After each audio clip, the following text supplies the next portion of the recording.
ஐயா, இப்போ இஸ்லாமிய அந்த இதுங்களில் மசூதிகளில் குண்டு வைக்கிறாங்க. அது எதனால் நடக்குது? ஏன்னா பாகிஸ்தான், ஆப்கானிஸ்தான் நாடுகளில் நடக்குது. இது எதனால் நடக்குது? ஏன்னா சொந்த சகோதரர்கள் அவங்களும் இது குரானை படிக்கிறாங்க, அல்லாவை ஏற்றுக்கினாங்க. ஆனால் இந்த வேலையை செய்கிறாங்க. இது எதனால் நடைபெறுது? சரி ஐயா, அவங்க இந்த கேள்வியை முன் வச்சிருக்கிறாங்க. நிறைய முஸ்லீம்கள் வெடிகுண்டு வைக்கிறாங்களே, நிறைய முஸ்லீம்கள் வெடிகுண்டு வைக்கிறதுனால முஸ்லீம்கள் தானே சாகுறாங்க அப்படிங்கிறாங்க. ஆனால் முதல்ல இதையும் நீங்க தெரிந்து கொள்ளணும். மேற்கத்திய ஊடகங்கள் இது போன்ற குண்டு வெடிப்புகளை முஸ்லிம்கள் மேலதான் பழிய சுமத்துனாங்களே தவிர, இந்த மாதிரி குண்டு வெடிப்புகள் நடக்கக்கூடிய நேரத்தில எல்லாம் முஸ்லிம்களை கொச்சப்படுத்தினாங்களே தவிர அதனுடைய உண்மையான வரலாறுகளை சொல்ல மறந்தார் அல்லது மறைத்தார். ஏன் குண்டு வெடிக்குது, அதுல சாவக்கூடிய மக்கள் யாரு, யாரெல்லாம் பாதிக்கப்படுறாங்க, இந்த குண்டு வெடிப்புக்கெல்லாம் யாரு காரணம் அப்படிங்கிறத நிறைய மீடியாக்கள் மறைச்சாங்க. உதாரணத்துக்கு நீங்க பாருங்களேன், ஆப்கானிஸ்தான் இருக்கிறது. ஒரு நேரத்தில் தாலிபான்கள் தீவிரவாதிகள் அப்படின்னாங்க. தீவிரவாதின்னு சொன்னாங்களே தவிர அந்த தீவிரவாதிக்கு ஆயுதம் கொடுத்தது யார், அந்த தீவிரவாதிக்கு வெடிகுண்டுகளை சப்ளை பண்ணது யார், அந்த தீவிரவாதிகளுக்கு பொருளாதாரத்தை கொடுத்தது யாரு அப்படின்னு வரலாற்றை பின்னோக்கி பார்த்தீங்கன்னா அனைத்துக்கும் அமெரிக்கா. பின்லேடன் சொல்றாங்கல்ல, பின்லேடனை உருவாக்குனது யாரு, பின்லேடனுக்கு ஆயுதத்தை கொடுத்தது யாரு, தீவிரவாதின்னு எல்லாரும் சொன்னாங்க. சரிப்பா, தீவிரவாதி, அதை உருவாக்குனது யாரு, யாரும் பேச மாட்டாங்க. யாரும் இன்னைக்கும் பேச மாட்டாங்க. தீவிரவாதி தீவிரவாதி தாலிபான் தீவிரவாதி அப்படிம்பாங்களே தவிர அந்த தீவிரவாதியை வளர்த்துட்டு யாரு, சவுதியா, வேற நாடுகளா? இல்ல, ஒண்ணு வேண்டாம். இப்போ கரண்ட்ல நடக்கக்கூடிய விஷயத்தை பாருங்க. லெபனான்ல ஹிஸ்புல்லாம்பாங்க, கேட்டாச்சுன்னா தீவிரவாதி அப்படிம்பாங்க. பாலஸ்தீனத்துல அங்கே இருக்கக்கூடிய போராளிகளை சொல்லுவாங்க, அவங்களையும் தீவிரவாதிம்பாங்க. சரி இருக்கட்டும், இந்த ஹிஸ்புல்லாவை இவங்களுக்கு பணம் கொடுத்தது யாரு, ஹிஸ்புல்லாவை வளர விட்டது யாரு, இஸ்ரேலு. அவங்கள்ட்ட ஆயுதம் கொடுத்தது யாரு, இஸ்ரேலு. நீங்களா ஆயுதத்தை கொடுப்பீங்க, நீங்களா வெடிகுண்ட கொடுப்பீங்க, நீங்களா பணத்தை கொடுப்பீங்க. அவன் வெடிக்க வச்சு முஸ்லிம்களையோ அல்லது அப்பாவி மக்களையோ அவன் கொன்னாச்சு அப்படின்னு சொன்னா இவன் தீவிரவாதி. யாராவது யோசிச்சமா? ஏன் அவனுக்கு ஆயுதம் எப்படி வந்துச்சு, அவனுக்கு காசு எப்படி வந்துச்சு, அவனுக்கு பணம் எப்படி வந்துச்சு, பணத்தை கொடுத்தது யாரு, இந்த ஆயுதத்தை கொடுத்தது யாரு, யாருமே பேச மாட்டாங்க. இந்த வரலாற்று உண்மைகளை அல்லது யதார்த்தமா நடக்கக்கூடிய உண்மைகளை எல்லாத்தையும் மறைச்சிட்டு வெடிகுண்டு முஸ்லீம் வச்சுட்டான், செத்தது அப்பாவிகள், முஸ்லிம்கள் தீவிரவாதிகள் அப்படிங்கிறாங்க. சரிப்பா, முஸ்லிம்கள் வெடிகுண்டு வச்சா தீவிரவாதி இருக்கட்டும், இதுக்கு வெடிகுண்டு உதவி பண்ணவன், அதுக்காண்டி பொருளாதாரத்தை கொடுத்தவன், அதை வளர்த்து விட்டவன் யாரு? இந்த கேள்விக்கு இன்னைக்கு வரையும் பதில் என்பது மறைக்கப்பட்டதுதான் பதிலாக இருக்குமே தவிர உண்மையான வரலாறுகளை சொல்லவே மாட்டாங்க. ஆனால் அதே நேரத்தில் இந்த முஸ்லிம்களை நிறைய பேர் தீவிரவாதியாக உருவாக்குனதுல மேற்கத்திய நாடுகள் முதல் காரணம். முஸ்லிம்களை தீவிரவாதியாக சித்தரித்ததுல மேற்கத்திய ஊடகங்கள் அவங்கதான் தலையாக நின்னாங்க. ஒண்ணு வேண்டாம், நீங்க ஒரு 40 வருஷத்துக்கு முன்னால 50 வருஷத்துக்கு முன்னால இஸ்லாமிய தீவிரவாதி நீங்க பார்க்க முடியாது. சமீபத்துல தான் இஸ்லாமிய தீவிரவாதிகள் நாங்க. எப்போ? இந்த ஆப்கானிஸ்தான் யுத்தத்துல தாலிபான்களை தான் முதல்ல தீவிரவாதின்னாங்க. சரி, தாலிபான்களை வளர்த்தது யாருப்பா, அதை சொல்லவே மாட்டாங்க. தாலிபானுக்கு ஆயுதம் கொடுத்தது யாருப்பா, சொல்லவே மாட்டாங்க. ஹிஸ்புல்லாக்கள் தீவிரவாதிகள் அப்படின்னாங்க. அவனை வளர்த்தது யார், அவனுக்கு ஆயுதம் கொடுத்தது யாரு?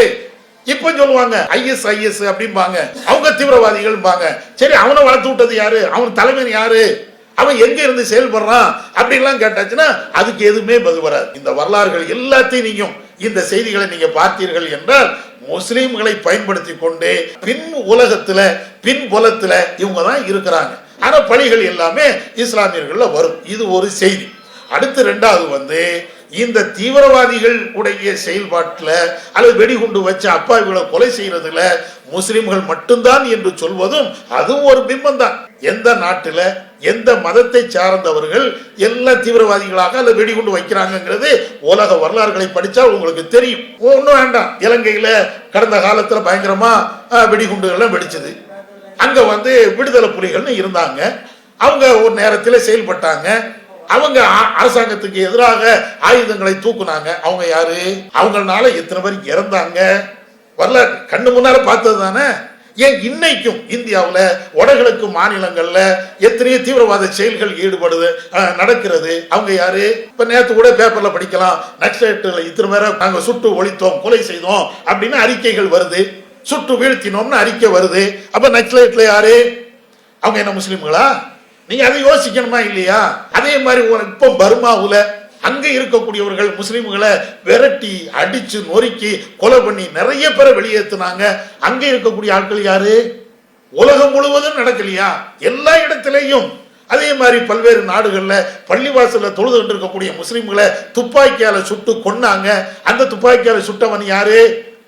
முஸ்லிம்கள் ஒரு அநியாயம் செய்து விட்டான் என்றால் இஸ்லாமிய தீவிரவாதி. இன்ன பிற மதத்தவர்கள் இதே போன்ற அநியாயம் செய்து விட்டால் அது மதம்ங்கிற பேரே வராது. அவங்க ஒரு அமைப்பும் வாங்க, அல்லது ஒரு குழுவும் வாங்க, அல்லது ஒரு இளைஞனும் அப்படிம்பாங்க. நடக்கா இல்லையா? ஒண்ணு வேண்டாம். இன்னைக்கு இப்ப நம்ம தமிழ்நாட்டில் நடக்கக்கூடிய சமீபத்தில் நடந்த ஒண்ணு பாருங்க, என்ன பேர் இருக்குது நீங்க பாருங்க. திருப்பூர்ல சில நாட்களுக்கு முன்பு நாட்டு வெடிகுண்டு வெடித்து 3 பேர் இறந்துட்டாங்க. எந்த பத்திரிகையாவது தீவிரவாத செயல் அப்படின்னு போட்டாங்களா? நாட்டு வெடிகுண்டுல அவங்க வீட்டுல இருந்தவங்க 3 பேர் இறந்தாங்க. ஒரு பத்திரிகையாவது இது தீவிரவாத செயல் அல்லது இந்த மதத்தை சார்ந்த தீவிரவாதி அப்படின்னு போட்டாங்களா?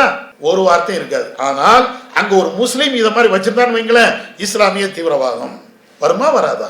எப்ப வெடிகுண்டு வெடித்து அப்பாவிகள் இறந்தார்கள் அப்படின்னு நீங்க சொன்னீங்கன்னா அப்ப என்ன முடிவுக்கு வரணும்? முஸ்லீம் செஞ்சாலும் தீவிரவாதம், இந்து செஞ்சாலும் தீவிரவாதம், வேற மதத்துக்காரன் செஞ்சாலும் யாரு செஞ்சாலும் தீவிரம் அப்படின்னு போடணுமா இல்லையா? நாட்டு வெடிகுண்டு வெடித்து 3 பேர்கள் பலி. அதே நேரத்தில் ஒரு முஸ்லீம் செஞ்சாச்சுன்னா இஸ்லாமிய தீவிரவாதம், 4 பேர் அப்பாவிகள் இறப்பு, வெடிகுண்டு வெடிச்சு இறப்பு. இப்ப இந்த மாதிரி செய்திகள் வர்றதுனாலதான் உங்களை மாதிரி சகோதரர்கள் இந்த கேள்வியை கேட்கறீங்க.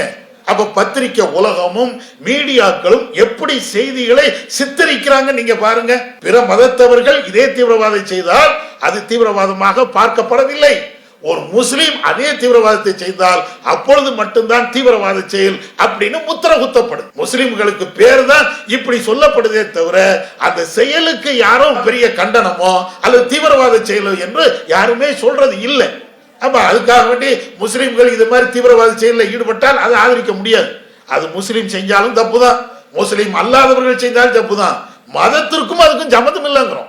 நீங்க மற்றவர்கள் வெடிகுண்டு வைத்தால் அது எப்படி தீவிரவாத செயல் என்று பார்க்கிறீங்களோ, மதத்திற்கும் அதுக்கும் சம்பந்தம் இல்லை அப்படின்னு பார்க்கிறீங்களோ, அதே மாதிரி முஸ்லீம்கள் செய்தால் அது தீவிரவாத செயல் தான். ஆனால் மதத்திற்கும் அதுக்கும் சம்பந்தம் இல்லை. ஒரு முஸ்லீம் அதை அநியாயம் பண்றான், ஒரு இந்து அநியாயம் பண்றான், ஒரு கிறிஸ்தவன் அநியாயம் பண்றான் அப்படின்னு பார்க்காம மதத்தை இணைக்காம ஒரு மனுஷன் தப்பு பண்ணா அப்படின்னு சொல்லு, ஒருத்தன் தப்பு பண்ணா அப்படின்னு நீ சொல்லு. அது எதுக்கு மதத்தை இழுக்கணும்? மதமா அப்படி சொல்லிச்சு, இஸ்லாமிய மதமா வெடிகுண்டு வைன்னு சொல்லிச்சு, கிறிஸ்துவ மதமா துப்பாக்கியால சுடுன்னு சொல்லிச்சு, இந்து மதமா நாட்டு வெடிகுண்டு வைன்னு சொல்லிச்சு. மதத்துக்கும் அதுக்கும் சம்பந்தம் இல்லை. இவன் செய்கிறான், இவன் அநியாயம் பண்றான் அப்படின்னு தான் அதை பார்க்கணும். இப்படித்தான் இஸ்லாமும் சொல்லுது, நம்மளும் அப்படித்தான் புரியணும். ஆனா மீடியாக்கள், குறிப்பாக மேற்கத்திய மீடியாக்கள் இந்த ஒரு சித்தாந்தத்தை உருவாக்குனாங்க.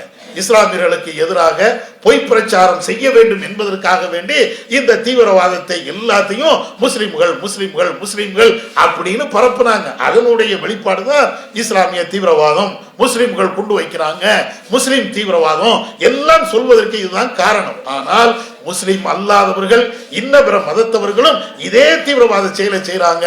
அதுக்கு யாரும் மதத்தை பயன்படுத்துறது இல்லை, முஸ்லிம்கள் செய்தா மட்டும்தான் மதத்தை பயன்படுத்துறாங்க. அதனால நாங்க சொல்றது என்னன்னா, யாரு செஞ்சாலும் மதத்தை அதோட இணைக்காதீங்க. அவன் செய்யக்கூடிய செயலை மட்டும் பாருங்க. அது அநியாயம், அக்கிரமம், தீவிரவாத செயல், அதை கண்டிங்க. அதுக்கு எதிராக எல்லாரும் சேர்ந்து போராடணும். ஒரு மதத்துக்கு மட்டும் எதிராக இப்படி செய்வது மேலே நாட்டினுடைய அது சதி திட்டங்கள் அப்படிங்கிறது தான் பதிலாக சொல்கிறோம். அதே நேரத்தில் எந்த வழியில் தீவிரவாதம் வந்தாலும், அது முஸ்லிம்கள் செய்தாலும் சரி, வேற யாரு செய்தாலும் சரி, அது கடுமையான கண்டனத்துக்குரியது, கடுமையாக தண்டனைக்குரியது அப்படிங்கிறதையும் நாங்கள் பிரச்சாரமாகவும் செஞ்சுக்கிட்டே வரோம். எங்களுடைய ஜமாத்தின் சார்பில் எல்லா இடத்திலும் தீவிரவாதத்துக்கு எதிராக பிரச்சாரம், மாச கணக்குல வருஷ கணக்குல அதை நாங்கள் செய்யறோம். முஸ்லிம்கள் யாரும் இது போன்ற அநியாயத்தில் ஈடுபடக்கூடாது. முஸ்லிம்கள் மட்டும் இல்ல, வேற எந்த மதத்தை சார்ந்தவனோ இது போன்ற அப்பாவிகளை கொலை செய்யக்கூடியதுல அதுல ஈடுபடக்கூடாது என்பதையும் நாங்க பிரச்சாரமா செய்கிறோம். ஆனால் உலகத்துல அரசியலுக்காக வேண்டி இந்த தீவிரவாத செயலும் அவங்க அரங்கேற்றிக்கிட்டே இருக்கிறாங்க, ஆனால் சில பேரை பயன்படுத்திக்கிட்டே இருக்கிறாங்க என்ற தகவலையும் உங்களுடைய கேள்விக்கு பதிலாக சொல்லிக் கொடுக்கிறோம். அல்லாஹு அக்பர், அல்லாஹு அக்பர்.